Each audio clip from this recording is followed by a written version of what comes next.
نه پوهېږم په کوم حال زه نه پوهېږم په کوم حال زه لیونی درته ملال زه په ناز ناز یې ښکلومه په ناز ناز یې ښکلومه ستا د لاس دغه رومال زه په بشر چې دې ځلیږي په بشر چې دې ځلیږي یمه ستا د ځنې خال زه منګې مات کړه غم یې مه کړه منګې مات کړه غم یې مه کړه هم مین یم هم کولال زه د جانان د شونډو پرېوځه د جانان د شونډو پرېوځه ای ځوابه یم د سوال زه نو زړګیه ورته وایه ستا بغیره یم بدحال زه بسم الله الرحمن الرحیم ګرانو کتونکو السلام علیکم د ادبي پیج او د ادبي چینل نه ستاسو ورور ستاسو ملګری انضمام خان یو وارې بیا تاسو سره په دغه شیشه مخاطب دی ملګرو په دغه تمه په دغه هیله چې روغ جوړ به او د خپل ژوند نه به خوند او مزې اخلئ خپرونه د ادبي ګلونو څنګه چې تاسو ته پته د ملګرو زموږ د پروګرام مقصد کوم ملګري چې شعر لیکي په دغه لیکوالانو ملګرو پسې ځان رسوو ملګرو نن مراتب کړی دی د پښتو ادب یو تکړه لیکوال لا بلکې راغلي جنوبي پښتونخوا کوټې ته راغلي را سره په نننۍ خپرونه کې میلمه را سره ناستې کوي زړګي علي خیل صاحب کوم چې د پښتو ادب یو جوور فکر او پښتون فطرت د ادب د دنیا یو پیژندلی شخصیت را سره ناست د دوی په اړه به دوی سره د دوی ژوند هم پوښتو خوندور شعرونه به ترې هم اورو د دوی صرف شاعري نه افسانه نګار ناول نګار ژباړن شاعر دا ټول هم د دې په اړه به ترې پوښتنې کوو نو ډېر وخته مو نه اخلم راځئ په خپل ادبي ګلونو پروګرام کې ورته په شریکه هرکلی وایو زړګی علي خیل صاحب د ادبي ګلونو په خپرونه کې درته هرکلی وایو السلام علیکم وعلیکم السلام یو جان مننه د ادبي ګلونو خپرونکو چلوونکو یا خپرونې چلوونکو ستاسو یو جان مننه کور مو ودان دومره لرې سفر مو راوکړو راغلاست موږ په کوټه کې تاسو ته چې راغلی او هرکلی کوو خدای مو هرکله راوله خوشحاله اوسئ مننه ستاسو هم ډېره زیاته مننه کوو چې دومره مینه مو راکړه او دومره قیمتي وخت نه مو وخت راکړو ډېره زیاته مننه پروګرام کې به درنه د څه پوښتنو کولو کوشش هم کومه ورسره به درنه خوندور شعرونه هم اورو خو زموږ د پروګرام فارمیټ مطابق ټول لومبی مو راسره خپل یو غزل شریک کړو نو زیاته به ښه مننه ارشاد جي غزل به ضرور شریک کړو او هیله کوو چې د ستاسو د کتونکو هم خوښه شي ارشاد جي وایي چې ستا وعدې له به خپل زړه کې مزار جوړ کړم ستا وعدې له به خپل زړه کې مزار جوړ کړم خپلو اوښکو نه سرور او خمار جوړ کړم او د شهباز د منصوري مینې خبر یم د شهباز د منصوري مینې خبر یم ستا د زلفو د یو تار نه به دار جوړ کړم ډېر ښکلی زبردست او زه په نه زړه باور وکم په ګلمخو زه په نه زړه باور وکم په ګلمخو زه په زور ځان ته د نه کار جوړ کړم ډېر ښکلی بیا را سره شریک زه په نه زړه باور وکم په ګلمخو او زه په زور ځان ته د نه کار جوړ کړم ډېر ښکلی او دې دوزخ کې مې تېر کړی د ټول عمر دې دوزخ کې مې تېر کړی د ټول عمر زه به یو ځل دې وطن نه ګلزار جوړ کړم ډېر ښکلی د وصلت خبره نه کړمه په دا چې د وصلت خبره نه کړمه په دا چې په یادونو به د یاره زه ښار جوړ کړم او ته مغروره زه مجبوره څه به کېږي ته مغروره زه مجبوره څه به کېږي چاته اوښکي چاته زه یو ناتار جوړ کړم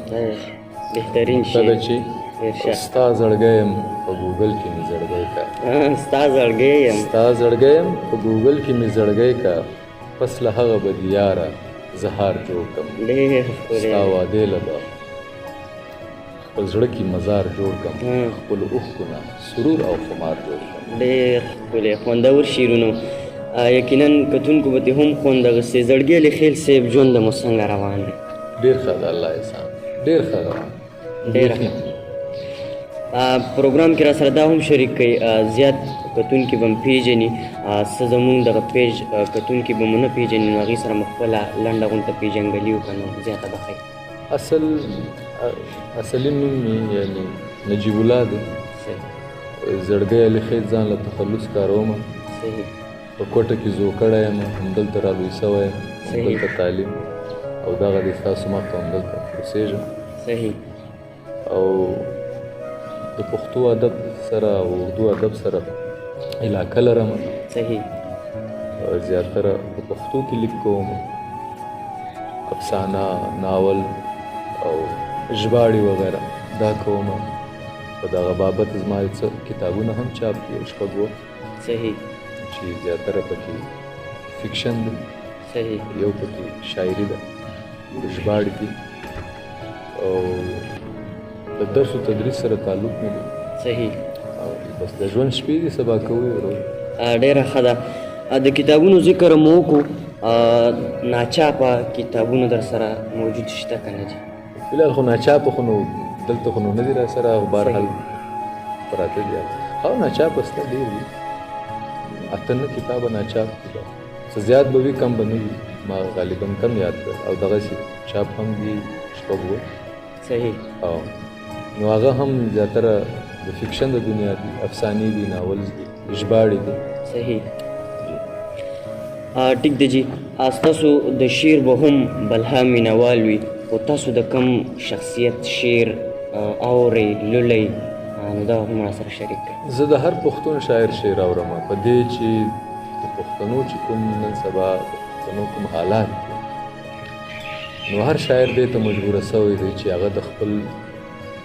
ځمکني حالاتو ترجماني وي، د خپل وطن ژبې، د کام، د ستونزو، مسلو ترجماني وي. زه هر هغه شاعر ستایم چې خپل د کام، وطن او ژبې خدمت ته املا تړلي. دا ته نه ګورم چې دا سینیر دی، دا جونیر دی، ضرور یې ستایم. هغه زموږ د دې پښتو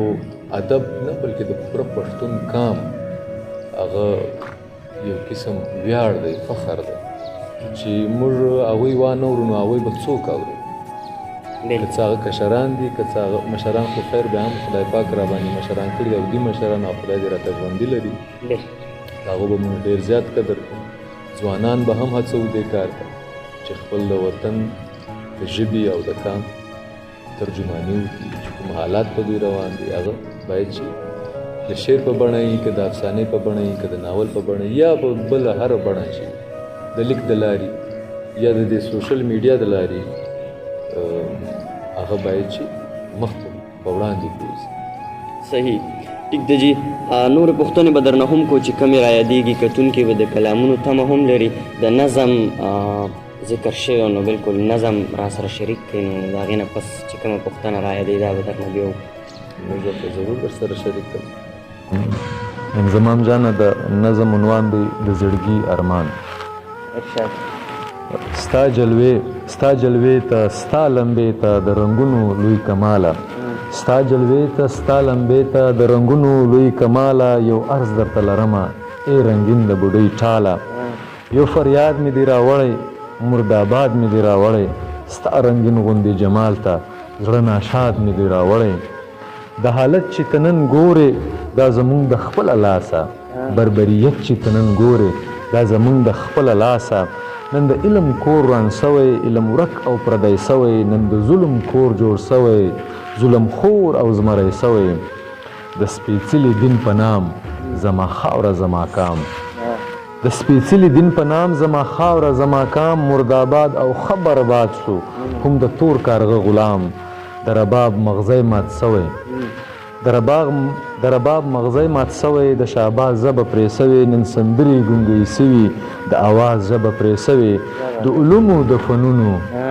علومو د فنونو دغه کور د بارود کور سو، د سندرو اتړونو دغه کور د بارود کور سو، لږ مسکا په دغه شونډو سره ګلونه درنه غواړم، لږ مسکا په دغه شونډو سره ګلونه درنه غواړم، د دې خاورې و ژوندون ته تعبیرونه درنه غواړم، د یتیم څیرې جاموله پیوندونه درنه غواړم، د دې کونډې د زړګي ټول ارمانونه درنه غواړم، د وحشت تورې څېرې ته نن خندا غواړم خیاله، د ازمېښت تورې تیارې ته نن رڼا غواړم خیاله د بارودو و بدبوی ته د ریحان بوی درنه غواړم د بارودو و بدبوی ته د ریحان بوی درنه غواړم خپل د وینې ورور ملاله د جانان خوی درنه غواړم او یو ستن د مینې غواړم یو ستن د مینې غواړم دغه کرښه پرېږندمه زه د مینې کښت کرمه د لونګ تخم شیندمه د توپک د سرې شپېلۍ نه د توپک د سرې شپېلۍ نه یو قلم ځان له تراشمه د نفرت سر پرې کومه محبت سره شیندمه د ګودر د شنه منګي بیا یارانه تازه کومه د مړوند د سرو بنګړیو شرنګهار ژوندی کومه د ځوانانو لوی بریتونه د سرو زرو په شپېلو کې د ځوانانو لوی بریتونه د سرو زرو په شپېلو کې د ملالو پیغلو ناز بیا زیړ ګلونه په کمڅو کې دا حالت بدلول غواړم روایت بدلول غواړم محبت خورول غواړم ثقافت خورول غواړم نو زما فکره زما خیاله زه تر څو به یم لیواله زما فکره زما خیاله زه تر څو به یم لیواله راکه ماته تیر وختونه ای رنګین د بوډۍ ټاله دغې خاورې له یې غواړم څو ګلونه د سپرلینن دغې خاورې له یې غواړم څو ګلونه د سپرلینن د امن سپینه کوتره ارمانونه د زړګینه. ډېر ښکلی زبردست. زړګي علي خیل صاحب په دې پوښتنه راته هم لږ رڼا واچوئ چې ښه شعر لیکلو دپاره کم لوازمات ضروري دي چې دغه وصف سړی ځان کې راولي نو دی به ښه شعر لیکلی شي؟ د ښه شعر دپاره پکار دا دی چې لومړی خو موږ مطالعه ولرو. صحیح. چې ته مطالعه ونه لرې نو ستا سره به د الفاظو ذخیره له کومه وي. بلکل. بیا خاص کر د کلاسیکل شاعرانو شاعري چې موږ کله مطالعه کوو، خوشحال بابا، رحمان بابا، حمید بابا، کاظم خان شیدا وغیره، یا زموږ د عصر مشران لیکوالان، عصر نه ونسم لږ د تېره زمانه لکه حمزه بابا، غني خان، صحیح، دغه مشرانو شاعري چې موږ کله مطالعه کوو نو بیا موږ کیدای شي د ښه شعر تخلیق جوګه وګرځو. تر هغه اوس ښه شعر نشي تخلیق کېدلی، تا ښه مطالعه نه یې ورته کړې. او دویم بله خبره دا هم ده چې نن سبا کوم حالات دي نو دا هم په انسان یو شاعر باندې ښه شعر تخلیق کوي. چې کوم حالات په موږ باندې روان دي دا وخت موږ د نړیوالو په نظر کې یو، یعنی په بد نظر کې یو، او ټولو موږ ته دغه ستاسو پرچم کوته کې راغستې دي راپسې. نو هغه چې کوم با احساس انسان وي، احساس یا جذبات لري، هغه یعنی شاعر ذات شاعر هغه بیا ښه شعر هم تخلیق کوي. ولې چې خپل د کام ترجماني کوي، د دې ژبې خدمت کوي او د دې وطن خدمت کوي. ها بالکل مجازي هم پکې راځي، مثال رومانټیک شعرونه هم پکې راځي. خیر دی هغه زموږ د یو ژوند برخه ده، هغه پروا نه کوي، مسله نه ده. هغه ښه خوند کوي چې په انسان کې لږ هغه مینه او محبت راولي. نو د ښه شعر دپاره زما په فکر خو دا دی چې مطالعه لومړی ضروري ده. دویم دا چې کوم په موږ عوامل روان دي یا کوم حالات روان دي دا هم په موږ باندې ښه شعر تخلیقولی شي. که موږ د دې سره لږ نږدې سو یا دا احساس کو یا دا د ځان وبولو، داسې نه وبولو چې دا د فلاني تربور دي یا د فلاني خان دي یا د فلاني علاقې دي، مثال دا د وزیرستان مسلې دي، د وزیر مسعود داوړ دي، د دې حل ګوري. نه نه نه، داسې پښتون ټول یو وجود دی، سترګې دي، غوږونه دي، خوله دي. نو ښه شعر چې دی هغه حالات پته ښه تخلیق کولی شي. صحیح جي. ملګرو، یادګیرنه ادبي ګلونه تاسو له هغه ادب را مخې ته کوي کوم چې په ټول پوره او معیاري وي. خپرونه د ادبي ګلونو را سره ناستې کوي زړګي علي خیل صاحب. اخیري پوښتنه درنه کوم، غزل ډیر لیکلی کېږي، آیا دا آسان دی که د دې په شا څه خاص وجه؟ اصل کې د غزل دا کالب چې دی نه دا آسان نه دی. اصل کې غزل نه دی آسان. بعضې خلک وایي چې غزل آسان دی. که دا په طول پوره وي، په خپل هغه معیار پوره وي، دا ډېر ګران دی. او که ته هسې اوس اوتې بوتې پکې کوې، صرف کافیه او ردیف دي تړلي، نو هغه غزل نه دی، هغه بس هسې عام خبرې دي. په پښتو ادب کې اوس ته ښه بختي بولې که بدبختي، نور قومونو چې څومره ترقي کړې ده هغه د نثر د لارې، یعنی د تحقیق او د تنقید د لارې کړې ده یا د فکشن د لارې کړې ده. صحیح. شعر هم هغو قومونو کړی، داسې نه دی چې نه دي کړی. یعنې که موږ وګورو د فارسي د شعر معیار هم ډېر آفاقي دی او د عربي د شعر هم دغسې، د انګریزي د نظم هم. خو پښتنو دا ځي ته پښتنو لیکوالانو یا شاعرانو دې ځي ته پام نه دی کړی چې زما د ادب یا د لیټریچر بقا په څه شي کې ده. منم چې په شعر کې ضرور ده، خو ورسره ډېره مهمه ده هغه ده په نثر کې. که څوک د نثر خواته توجه وکړي او نثر ته راسي، هغه تحقیق، تنقید، تخلیق، هر څه چې ولي، دا د یوې ژبې د بډایه‌توب دپاره ډېر لوی او مهم ګام. صحیح. د پښتون زه تاسو ته یو خبر وکړم، پښتون پیدایشي شاعر دی، که نر دی که ښځه ده. د دې مثال داسې دی لکه زموږ په کورونو کې چې ښځې دي کوم، هغه ټپیز دی او جوړوی یې سي. هر پښتون داسې نسته چې ټپه بې نه وي زده، داسې غاړې دي. نو پښتون فطرتاً شاعر پیدا دی، هغه ته نور ضرورت، خو چې کوم ضرورت دی ورته د نړیوالو سره څنګ په څنګ تلل یا اوږه په اوږه تلل، خپل لیټریچر یعنې ادب مخ ته بیول، نو هغه بیا نثر دی. نثر ته پکار دا دي شاعران، ادیبان، خلک ډېر زیات توجه وکړي. ها شعر زه دا نه یم چې پرېږدئ، موږ هم شاعري کوو، پکې منډه وهو، که چا د ځان سره بوتلو واوا یې وکړه ټیک ده، که نه زنده باد روان یو، کار پکې روان دی. صحیح. خو د شعر سره سم پکار دا دی چې ملګري لیکوالان، شاعران، ادیبان نثر ته زیاته توجه وکړي، ولې چې موږ دا وخت د یو نړیوال لیټریچر سره مخامخ یو او د هغو سره اوږه په اوږه د تګ هڅې کوو. نو په دې هڅو دپاره چې نثر ضروري دی، تنقید، تخلیق او تحقیق، داسې ژباړې تر ټولو زیاته چې ته د نورو ژبو، عالمي ژبو یا نړیوالو ادبیاتو ژباړې وکړې خپلې پښتو ته او پښتو په ښایسته کې بډایه کړې.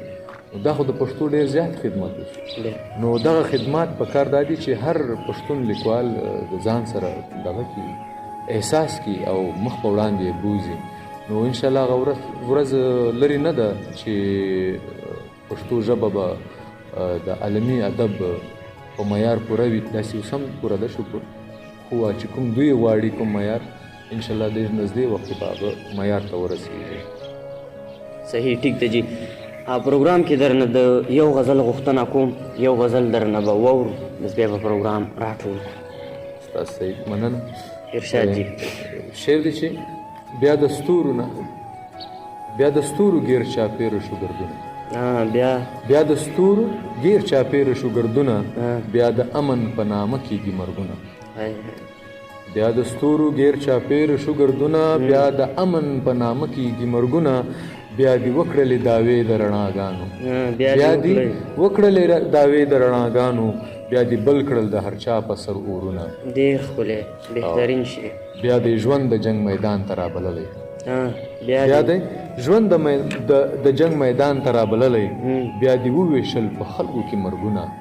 زبردست. او بیا دې نوی رنګ په ځان خور کړو باداره، بیا دې نوی رنګ په ځان خور کړو باداره، بیا دې نوي اعلانونه، بیانونه، او بیا دې ځمکې له د غسل نیت تړل، بیا دې ځمکې له د غسل نیت تړلی، بیا دې توی کړی د انسان وینې رودونه. زبردست. او بیا دې لاس ورله پرې کړی تور کازینن، بیا دې لاس ورله پرې کړی تور کازینن، بیا د دار په خوا روان شول قدمونه. زبردست. او بیا د ورور زنه تړي وکټ ته ناسته، بیا د ورور زنه تړي وکټ ته ناسته، بیا د خور د سترګو راغلل سیلابونه، بیا د مور چغې شروع شوې په انګړ کې، بیا د مور چغې شروع شوې په انګړ کې، بیا د پلار د پټکي خلاص شول ولونه. ډېر ښکلی. او مقصد چې بیا د ګور په غاړه پروت د چا زړګی دی، بیا د ګور په غاړه پروت د چا زړګی دی، بیا د چا په کور کې جوړ شولو سازونه. ډېر ښکلی، ډېر ښکلی، ډېر اعلی، یقیناً خوندور شعرونه و. ملګرو یخ هم ډېر دی ځکه چې د پېښور موسم او د کوټه موسم فرق یې ډېر دی، په غرونو باندې واورې هم پرتې دي. دغه یخ کې مو درله دغه پروګرام ریکارډ کو، امید مو دی چې خوښ به مو شي. ملګرو سره شیر کوئ، زموږ پیج در سره هم فالو کوئ، چینل در سره هم سبسکرایب کوئ. اخر کې زړګي علي خیل صاحب دغه کتونکو له پیغام او زه هم چې څو شعرونه ورته اخره کې ډالۍ کړئ نو بس اجازت به زه به مننه ستاسو یې کور ودان چې راغلاست دومره تکلیف مو وکړئ الله مو شاد او آباد او کامیاب لره زه به د یو نظم په صورت کې تاسو ته پیغام یا ملګرو کتونکو ته پیغام پرېږدم چې راسئ چې ډیوې د امن بلې کو راسئ چې ډیوې د امن بلې کو راسئ د وطن له رڼا راولو راسئ د دې خاورې تنده ووژنو راسئ د دې خاورې تنده ووژنو راسئ د فنا له بقا راولو او راسئ د دې خلکو اوښکې وچې کړو راسئ د دې خلکو اوښکې وچې کړو او راسئ د پر هر له دوا راولو او راسئ د دې سترګو ویره لرې کړو راسئ د دې سترګو ویره لرې کړو راسئ دې لیمو کې مسکا راولو او راسئ د نفرت نه نفرت وکړو نن راسئ د نفرت نه نفرت وکړو نن او راسئ محبت او وفا راولو راسئ پېښور او کابل یو کړو نن راسئ پېښور او کابل یو کړو نن راسئ پښتنو دا ثنا راولو راسئ کندهار او کوټه وستایو راسئ کندهار او کوټه وستایو راسئ پښتونخوا له ښکلا راولو او راسئ نن امن ته هرکلی وکړو راسئ نن امن ته هرکلی وکړو راسئ نن امن ته فضا راولو او راسئ د تیارو نه بغاوت وکړو راسئ د تیارو نه بغاوت وکړو راسئ دې زړګي له سبا راولو ډېر ښکلی ډېر بهترین ډېره زیاته مننه مو کوو چې پروګرام کې مو راسره ناستې وکړو ملګرو خپرونه کې راسره ناستې وکړو ډېر محترم زړګي علي خیل صاحب دغه ګټورې خبرونه به مو زده کړه کړي شعرونه به مو هم خوند اخیستي تر بلې خپرونې پورې خپل میزبان انضمام ما سره ناست میلمه خپل کیمرامین احتشام خان له ورکړي اجازت د لوی الله په امان